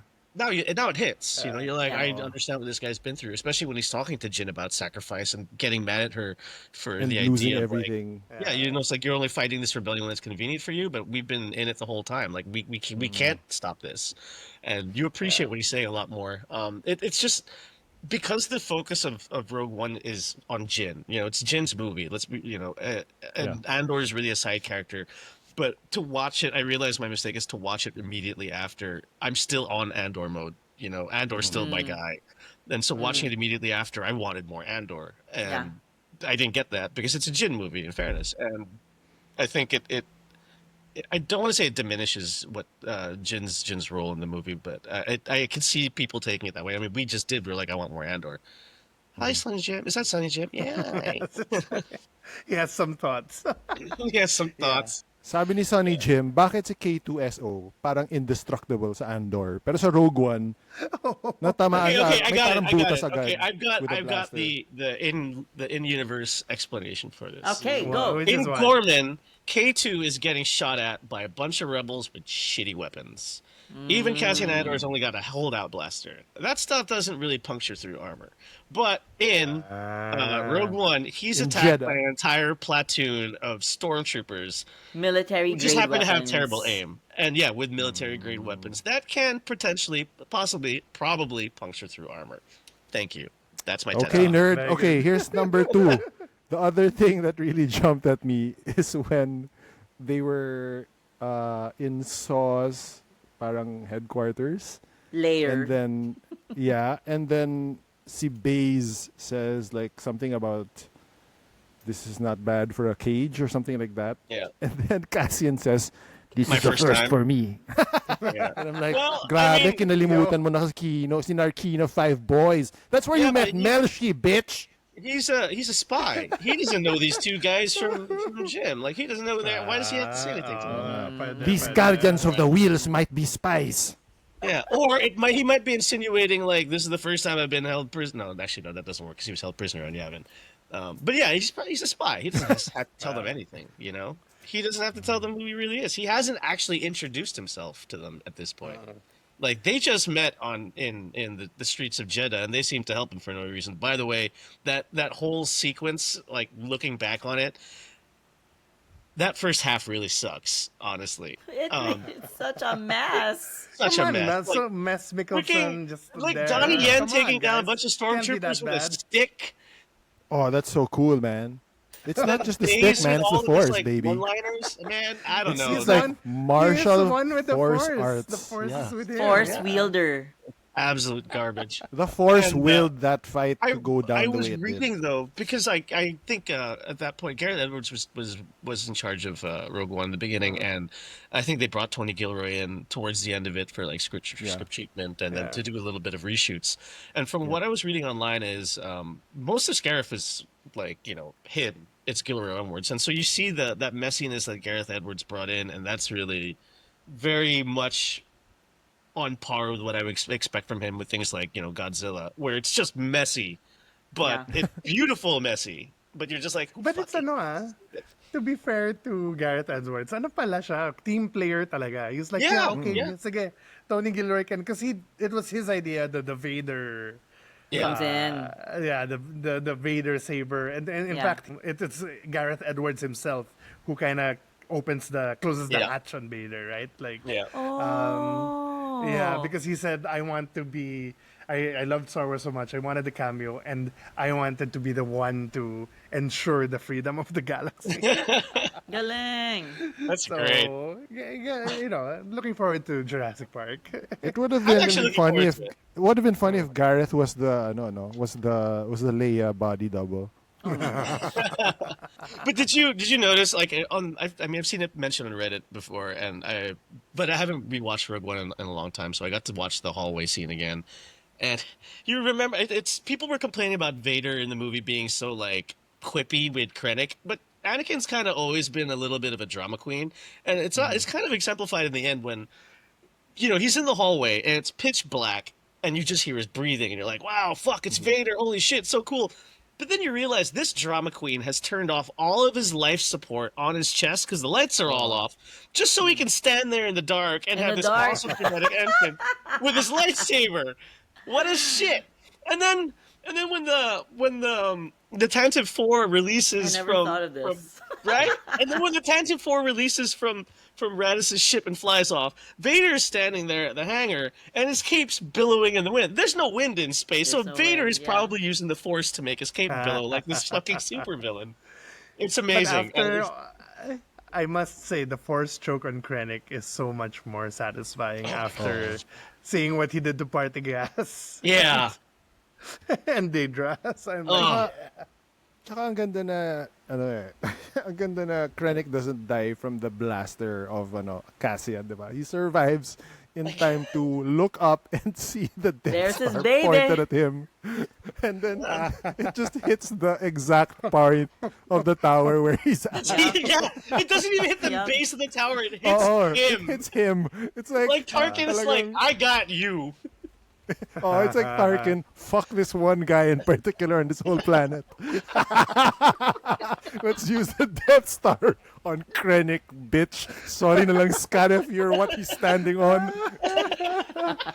oh my god, I But love it's it. it's Krennic is amazing, and then it's funny because you see Tarkin basically do to Krennic what he was doing to Partagas and Dedra, just like bullying them, Yeah. and then then Tarkin does it to him, and it's the CG does not hold up, by the way, but it's so No, it satisfying to doesn't. watch God, it's Tarkin terrible. just bully him. Uncanny Valley. Yeah, it was not good. Didn't you guys get more emotional with the ending? Ako, I was Yeah. really, di ba I texted you guys, oh wow, I'm super tearing up with this Rogue One Namatay ending. si Andor eh. Yeah, Yeah, I felt pero- a lot more. Ito, question ko. Are any of you part of the parang the shippers? The No, Jin- because it's No, so I'm stupid. not. No, And I'm glad I- it tracked, Good. na- Yeah, tracked yeah. with the show. Yeah. Na parang, Yeah. he's, And I- the hug was more, we're gonna die, let's just... yeah, we're gonna Oh. die. Trauma Just- bonding. That's what it's called in therapy speak. The hug was There's more, There's a little bit ano, of awkwardness in the elevator when they're going down. I'll give you that. But like everyone's like, people I saw online were like, "Oh, but they made it. They kissed in the elevator." I'm like, they didn't kiss in the no. elevator. They looked at each other. Pero natawa ko kinda na, like- the hug was more like Toy Story 3.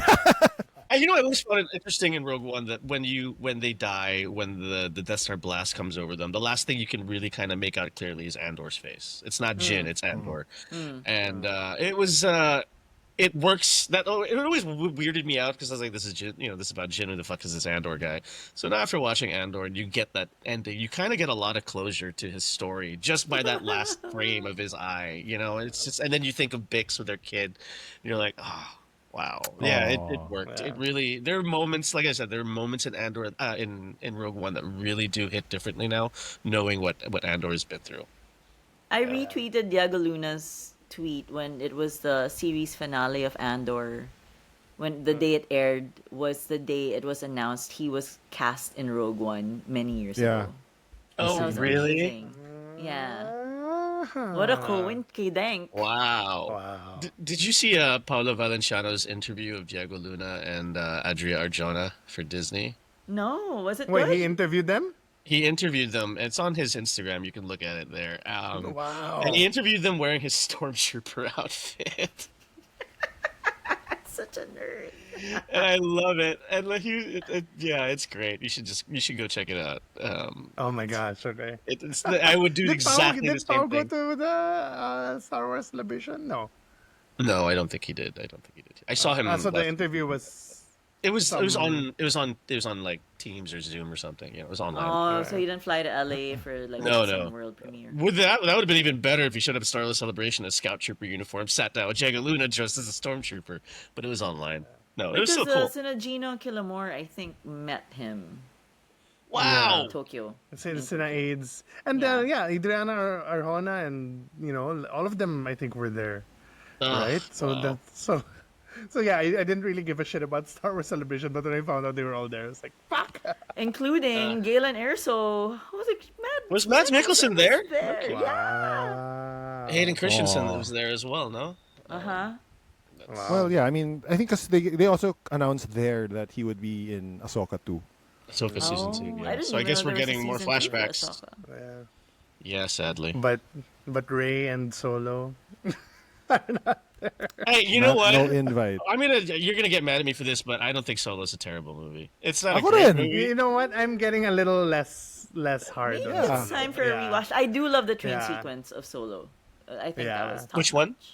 The train? sequence. Yeah, that's great. It's great. It's great. I mean, it's got Yeah. stupid moments like it's got Paul Bettany hamming it up like crazy. My most hated scene in all of Star Wars is there when the guy says when he christens Han Solo as Solo Oh, yeah. because you're alone. Yeah, okay, that's so dumb. What the fuck is Like, that? and then the dice that's on the Millennium. Like, it's just little I things love you that don't need a scene. backstory to. What are we? Some That kind of scene is Suicide so Squad? good. It's like very dramatic. No, the most. think the It's most almost dramatic- as random as Riz Ahmed just going Rogue One. What? Pero there was a sort of sadness there because parang wala kang pamilya eh. Orphan si Han eh. Diba? So and it's nothing to the guy, but it's like for Han, oh shit, that's what I'm gonna be called from now on. You're alone. Solo. Solo. You know what the best dramatic scene was in Solo, though, in my opinion? It's Darth Maul trying to look really terrifying by lighting a lightsaber while he's on a video call. It's like, who are you trying to scare, dude? Like, you're not gonna hit anybody. Safe talaga, no? Like drama Yes. queens. It's fucking drama We queen. could do that now. Pataasan By the ng way- heat. For those who want some more, who are loving Andor, what do you recommend? Because there's just so much shit in the Star Wars universe. I mean, if you're looking for something that's like Andor, Andor is just unique in that sense. You're not really. There's nothing like it. I think even in terms of television and not just Star Wars, it's one of the most brilliant shows I've watched. So, good luck finding something to live up to that. But if you want more of the whole rebellion era of Star Wars, I mean, Rebels it's a kids show, but it has very interesting Star Wars lore moments.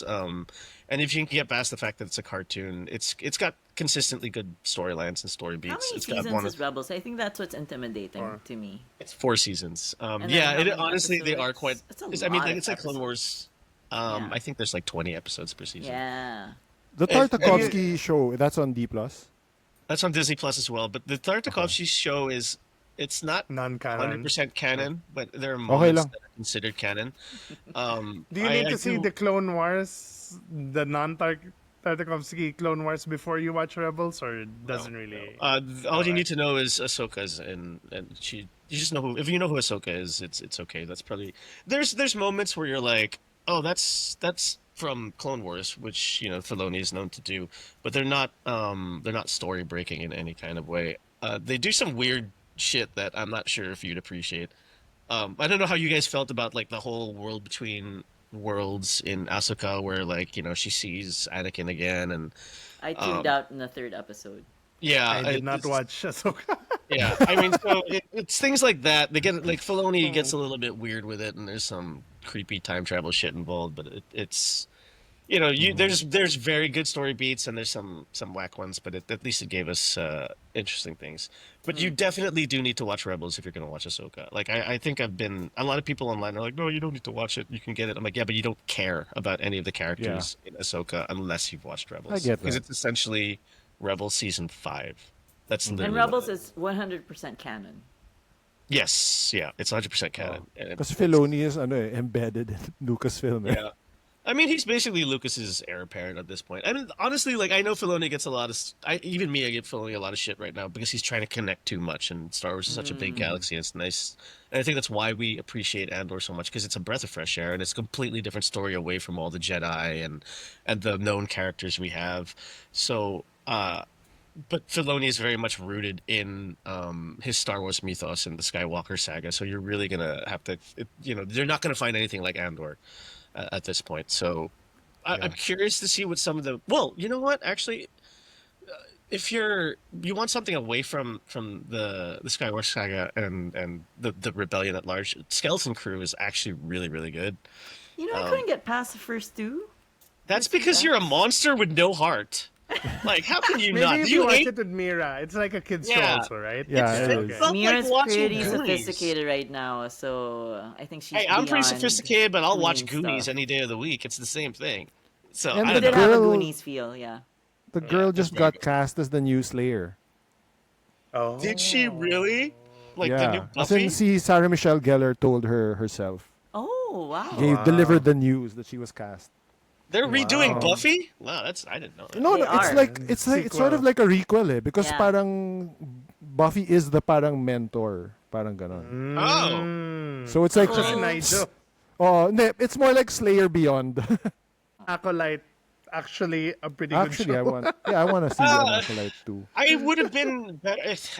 I wouldn't have minded season 2. I just the main thing I hated about Acolyte was really like Asha and May, like the writing for them and their storyline, which is really the spine of it, is terrible and it's terribly paced. The whole editing of the show is terribly paced, but like there are moments that I thought were so cool. Like Manny Jacinto he needs another Star Wars project. I think that's the biggest tragedy to come out of Acolyte, that he's we lose his character. Carrie Ann Moss, her character felt so wasted in it. Like there's so much they could have done with it. As a whole, that cast was great. It's just I think it was let down by the main thread. Ocean. Yeah, the Osha and May. These were terrible. So our friends of the podcast, Pat Manyosker and Yulo, in Tokyo for celebrations, handed a Filipino Star Wars themed barong to Manny Jacinto. Like they had Wow. Hell 10 yeah. minutes with him, and then they gave it to him. So Did he take his Kileggers. shirt off and wear it? I wish. I really wish. Or He's not. Darth Guns, like Right. with his arms, he comes out and he's in the I mean, those sleeveless. cheekbones can slice through the galaxy already. And it's such a change when you watch him from like The Good Place and he's Jason I there. know. Yeah. It's like I can't put Carl. I'm like, yo, Jason got hot. Last question. Since you asked Casas about like what he recommends after Andor, what do you guys recommend that is not Star Wars adjacent, like an espionage show, a political Even show? that Michael first time Clayton. Oh, I'm thinking about watching Michael Clayton later. Oh or my God. tomorrow. We But have you watched seen it. Michael Clayton? We watched I've it actually last not year. seen it. oh my God. Okay, don't look up it. Don't look anything up now. Just I'm watch not. it. Pero when you asked Casas that question about what would you recommend, actually my answer was going to be like The Agency or The Americans, something not Star Wars at all. Yeah, really? yeah. Just more of an espionage show. Kasi, I was going along the lines of what's Star Wars related. Sorry, that's yeah. No, I think one of the things Gilroy has been like saying for the last 2 years is like, if anything, I want people to know it's that you don't need to know anything Star Wars to watch Andor. Yeah. But- My but girlfriend yeah, hasn't seen. I've recommended this before, but I think because it's been an inspiration to Gilroy, it has to be mentioned again. Battle of Algiers. Wow, really? Yeah, and Oh, you that's a can big one. really see it if you watch it. It's like grave yung influence niya, and maybe Z. Yeah, a lot of these revolutions. Galing. Costa Gavras. Wow, we didn't Thanks, even make it to A guys. New Hope, but thank you Eh, guys. okay lang. Well, Is it Yeah, weird just- though, my dissonance about watching New Hope? Like, It's 'cause Yeah, very it's- weird, it's 'cause I very did- much I a did kid's New Hope movie, right eh. It's a after, kids yeah. movie, but I still love Oo. it. I just watched I love it. today. I love it. Yeah. No, I mean, I watched just, it just right after. tonally, right? Like, Totally, Oh, it's like like- what Oh, Cass different. was saying kanina. It's like Andor and Rebels, like woo, like It's that. closer to Rebels than it is to Andor. Yeah, in my yeah. opinion. Also, yeah, I just I find it remember really. Chris sent that thing, right? Like why weren't Vel and Clea in the awarding? Because they were They're probably probably there. getting drunk. Because, what the fuck? This Who the kid fuck are from these a guys? farm Yeah, has magic. some redneck. But I mean, it's when you get to that point in A New Hope, like they know about the Death Star, but their fleet's been destroyed, and they're basically on the end of their rope. Like they're about done. Like they don't have a lot left at this point, and they're just kind of struggling to survive. So. Luke and Han and Leia are like that miracle that the rebellion needed to really just get back on proper footing again. So it's still love funny it. as hell. I still Yeah, love I'm it. sure. No, yeah, I watched it last year with Scarlett. So And we all know in our heart why he's called Solo. by the way, I think after so many hours with both characters, I think Cassian Andor over Han Solo ako. No, No, but what this is is something this that blaspheme? Okay. I think they're. Yeah, because it's very different. yeah. One's a spy. the Apples other and one's a oranges, rogue. dude. You can't Yeah, compare. I- In Rogue No. One, when Rogue One first comes out, kasi you do kind of feel like, oh, he's supposed to be the Han Solo of this movie, right? Like, but he's just so it's all But about he's the not work talaga. cocky. Yeah, he's more about the work. Yeah, he's not cocky. He's not a Oo, scoundrel. diba? Solo is He's not such scoundrel. a narcissist. Yeah. Yeah. He's not a scoundrel. He's a completely different character. He's closer to. Apples and oranges, man. Can't. Eh, pero What are these hot takes, Quark? What did you No, write but- these all down? hindi naman yung tanong ni Quark is who's the cockiest eh. Favorite niya. First Yeah. Game Diba? So, of Thrones. He's prefer? not Rogue disagreeing One. na walang cockiness si si Andor. It's just na they're considering the depth, right, of what we've seen. And something that occurred to me watching his interview with Colbert, with 23 hours, he's the actor who has the most screen time in the Yes. entire franchise. Yeah. So of course he has the most like Yeah. personality and character and depth because we've spent the most time with this one actor. How blessed were we to get? We got 8 Star Wars movies essentially. We got 4 weekly for 2 years. Like, and they're essentially like movies. Let's How be blessed realistic. is Diego Luna that this resurrected his career, pretty much, and he became a producer because he was doing. He did Narcos B movies. Mexico. Yeah, he was doing B stuff, and then this is just elevated. Narcos him nga back pala. again. Meanwhile, Gael Bernal, Magellan. He's in Oh. Lav Diaz joint. Oh, Yeah. not. Yeah, And he was in a show with Diego Luna, di ba? The boxing. It's on where- Disney just also, yeah. Where Diego was his manager. Nag-reunite sila. Ang gwapo ni Diego Luna talaga. Cassian never meets Jabba, which is Diego's dream. And he kept talking nonstop of how I want to touch Jabba. You know what? This texture. No. It's all I mean, right. Mark, I think you're really biased. You're biased when it comes to Andor. Didn't you? Isn't Konzi's is one of his names? Yeah. I was gonna Second say, name. Quark's You're name completely is- biased. Quark is named his son. You know, there's Cassian. so much bias here. And then our Yeah, common this friend is, named their son Andor. Ooh. At least walang Cyril or Partagas, di ba? Parang, Yeah, let's name our child after space Nazis. That sounds like a great idea. Is it Might as Andor well name Umali? That's his. That's his you know, full parang name, right? Andres something, di ba? Andres And Andor then Umali, his that's nickname is cute. Nickname. Andor. Orson, Andres Yeah. Orson. No, just but yeah. Orson Krennic? Ocean Crab. Oh no. Cassian would have been. I mean, that's in my short list of names for my unborn child. But If we get any kind of spin-off from Andor, I would want it to be, if it's not Clea, I would want it to be just like an hour of Krennic yelling at people. That's it. anyone. Or no, Office Krennic, comedy. Krennic on the Death Star, but in the style of The Office. Yeah. Kaya Just yan ang him Jesse staring at the Armstrong, ano? camera. He's just like I doing want- like I want Krennic to meet Edie. Just so that parang, where she's like, you know what happened to my son? Matira matibay. Ben Mendelsohn is an absolute gift, I swear. To be able to be a badass with the lisp. With like a lisp. Oh. Parang that is next level, ano, man. I love him. I love him He's so much. so good. I love Ben Mendelsohn. You know, when I jumped straight into Rogue One after Andor, and then you get that entrance in the beginning where he comes down on the shuttle and he's all beautiful cinematography. Yeah, the This cape. cape! He's the first Imperial you see with a cape, and you know the this man is rain. like fabulous. With his death troopers behind him. And then he's Oh, just there he's- lisping in the rain, but he's so badass. But then, I love him. He's Feeling for me was yourself. always like, And here's Lyra, back from the dead. Where's Thogger? you know, like Thrawn was always my favorite Imperial, but I think after Andor, Krennic might have surpassed him. Thank you, Carlo Casas. And, You're very welcome, guys. We'll see you guys next week for our Mission Impossible. oh, I review. can't wait. Bye-bye. Bye.